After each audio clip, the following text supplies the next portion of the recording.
Okay, so it's October 10th, 2016. I'm in town helping family deal with the aftermath of Hurricane Matthew. And Mom's yard, we spend all day today getting Mom's yard done, and my brother's yard is, he's happy with it. So we're going to piddle with the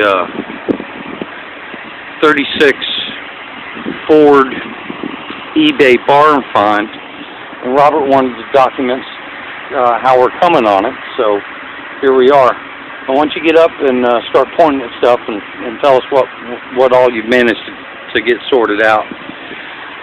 Me and him just installed a new window in the passenger door up front there. It goes up and down. It still needs a few details. The driver's door still needs some felts installed and such. He'll do that on his own. This corner of the roof was heavily damaged in transit. The truck driver dropped another car on it. And we've managed to get that corner sorted out. Yeah, we've got brand new gasket on the windshield, brand new gasket under the cowl vent, and then under the hood we've got it down to one belt. Okay, when we first got the car, there were 3 belts hanging up there, and they were chewing hoses and just not very happy. What'd you find? What? What's wrong? Oh. Okay. So anyway, we've got, what is this, a 49AB? What is this? This is a 49 HCM Mercury flathead. Okay, so it's a 49 Mercury V8 flathead. Okay. 239 cubic inches. 239 cubic inches. It's got the stock 6-cylinder charging system. It's got a 6-volt battery that's not mounted in the original position, but it's good. We got a brand new rebuilt carburetor, brand new set of points, plugs, wires, a little bit of Marvel's Mystery Oil to get the rings loose, and this puppy runs. Okay, so keep digging. I'm going to let you elaborate now.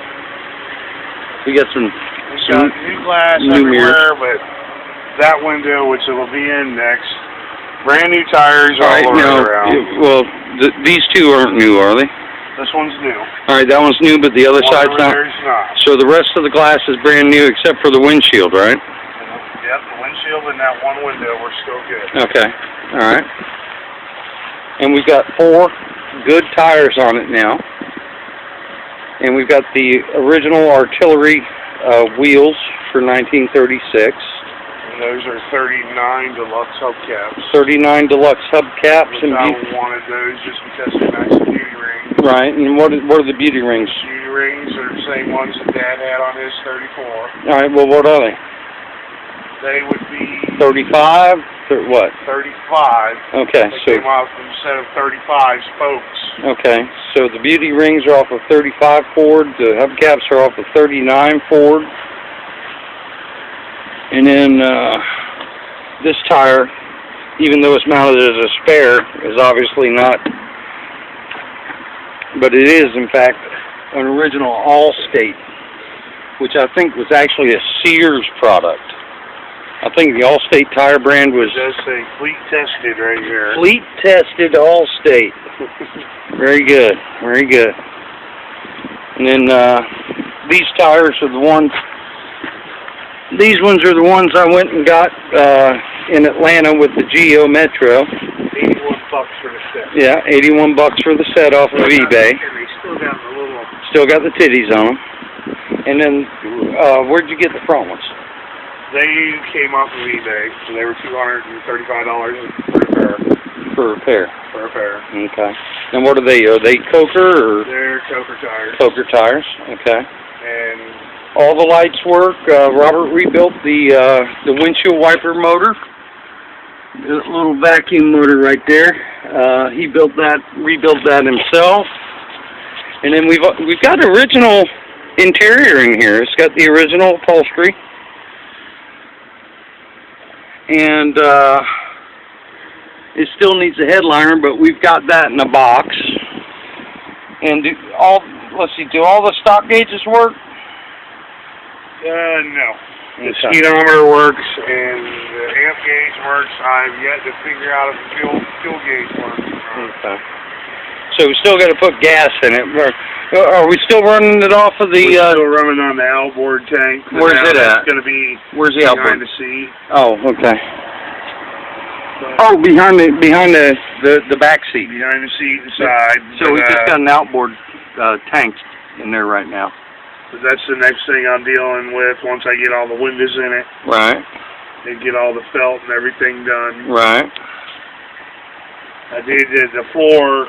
So when speedometer didn't work, we had to put a new cinder on the torque tube, and it was just easier to rip the floor out of it. Right. Take the floor out. Yeah. So I pulled the floor. Well, it wasn't none of it bolted in, and we got it all bolted in there. Right. And that is the one rust hole in the floorboard, which I'm gonna in the corner there. Make it. Yeah. Yeah. See, there's a piece of sheet metal over there, but that's just covering. Yeah, well, that's where the battery was. That's covering the battery hole. Yeah. Right. So that's kind of understandable. We're gonna cut a piece of wood for right there for temporary, so we can get to the car show. Right. Right. And that's we're going to take this to the Turkey Rod Run and hang out and visit with folks, and we're also going to try and do the Gaslight Parade Thanksgiving evening. So it will be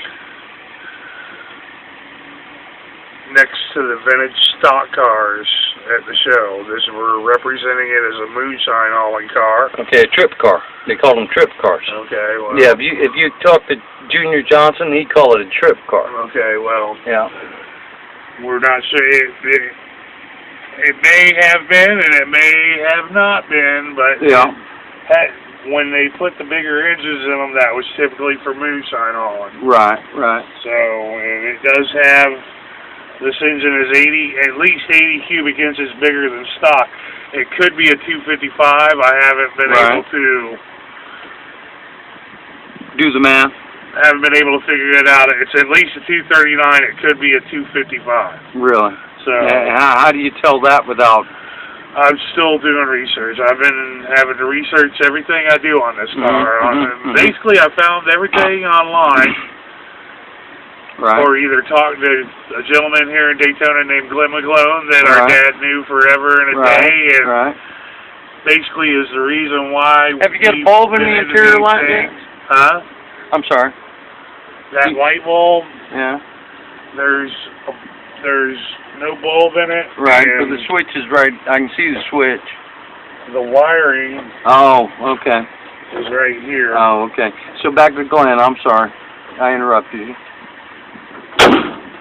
But Glenn McGlone's a local racing historian here, and he's had umpteen of these cars. He is the flathead guru in Daytona. He is the flathead guru of Daytona. Yeah. He is responsible for the setup on the engine. That's not what it had. It's the same engine, but it is not what it had. Right. Well, it's got what? 2 new water pumps, a new. The setup is a Ford, a 49 to a 53 Ford F1 setup. It's got the same water pumps, intake, engine mounts, all that a 49 to a 53 would have, which we got a 49 V8 in there. Right. And it runs pretty good. I really feel like we need to advance the timing a little bit on the distributor. Right. To get it to where it runs better when it's cold, because before we put the vacuum carburetor on it, Glenn had this thing just purring like a kitten. Right. We have not gotten back there. It runs good. Right. But I still think it could run better. Okay. Well, why don't you get him over here? Well, that's just it. I want to have the glass in. Right. He's seen it. He was over here about a week and a half ago turning cartwheels in the yard. Well, very good. Showing it off to his girlfriend. Right. And what was he turning cartwheels about? And this here, see the way we got red and green? Right. I believe the 49 Mercury was red. When somebody put it in here, they painted it green. Right. Because Glenn wanted the green paint. Right. This is correct for a 36-4. Right. Well, you can see that the red is under the green. Yeah. So somebody did paint it the green, the correct green color. yeah, but trying to maintain the stealth. well, the story we got was the gentleman put this engine in it, and it was supposedly new, and then he died. Yeah. And the owner put it away for 25, 30 years, whatever, and then Right. he died. No. And I believe the guy I bought it from was his grandson. Right. And here's a good little peek. The 6-volt systems sucked as far as gas pumping and starting up or whatnot. Right. This is Glenn's little rig. Right. We have an electric fuel pump that's pushing the original mechanical fuel pump. Right. Right. So when you turn it on, He goes. you can actually hear the fuel pressure pump up. Yeah. See how it stopped? Yeah. And Go ahead and start it. You in neutral? Okay. Oh yeah.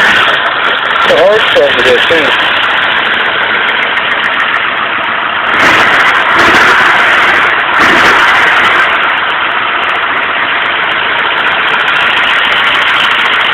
here I'll check just a little bit with this.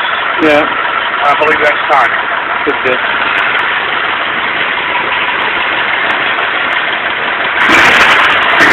There are, obviously, with it being a different engine, we have some custom features to it. We've got an aluminum spacer block here we made. Oh, the Hendrix. Yes. This is made by Ron's neighbor, Dwayne. Yeah. There was The something fuel else. linkage here was hitting the back of the block, Right. and it was hitting the floorboard. Right. So I had to cut a groove in the floorboard, and I had to gnaw a little bit off the bell housing so we could get full range of motion with our throttle linkage. The new motor mouse, I think I like the exposed commutator on the generator. yeah, and I put some soft top in there. I did this myself. Fred Legg was my assistant at work at the time. Came over and helped me out. He actually helped me with this, and he helped me get this gasket started in this windshield, which was a total pain. Right. But Jesus, to get the thing in. Brake lights work. Running lights. Window, we gotta get this thing dealt with. And Oh, and the other one should be in the mail okay. here shortly. Okay. Well, anyhow. I mean, the guy told me he had it. And I gave him your address. So. Okay. Well, I haven't seen it. But All right. So the tail light standoff. that's we're the missing original on- tail light that was on it, and it actually worked when we got it. Yeah. I did put a new socket in it. Right. But the next thing is dealing with and this here where this was smashed.